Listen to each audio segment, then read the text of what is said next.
it looks like Critical Role's next actual play project has been officially revealed. I'll say one word, edging. Welcome to Above the Table. Today we're talking about some new Critical Role announcements, kind of. But before we dive into today's story, be sure to hit those like and subscribe buttons so we can keep making videos just like this one.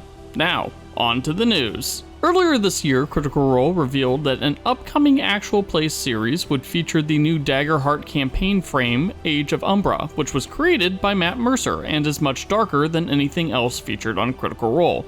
Inspired by the Dark Souls franchise and things like Kingdom Death Monster, Age of Umbra is a world that has been without gods for over 100 years. In Matt Mercer's words, a landscape that has been without gods for over 100 years. They abandoned the people there. The realm itself is kind of rotting and dying, and the survivors that exist there have to hold on to what community exists to get by, while the dark things that lurk in the shadows grow darker and larger as time passes. Now, it's very doubtful that Age of Umbra is actually an Exandria setting, although we'll note that Exandria has recently lost its gods, in a manner of speaking.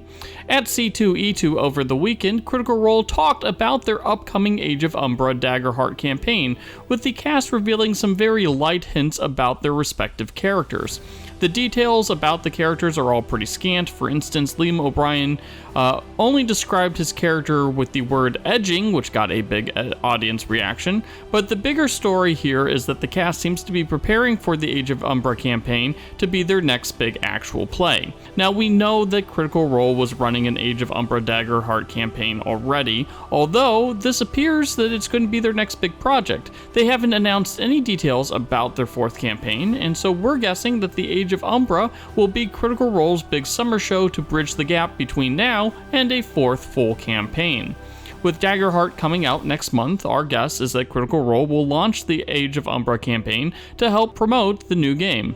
Like I said, this is probably going to be a bridge that will run through the summer months, followed by whatever Campaign 4 will wind up being, and that will launch in the late summer, early fall. One side note about this Age of Umbra campaign, it could be far deadlier than anything that we've seen out of the Exandria campaigns. Mercer said in the C2E2 panel that this was a deadly campaign and not everyone will make it out alive. Given the relative lack of permadeaths in the Exandria campaigns, this might sate the bloodlust of fans who feel that Mercer treats the cast with kid gloves. It's gonna get weird. Anyways, what do you think about this new Daggerheart campaign? Let us know in the comments, and don't forget to hit those like and subscribe buttons.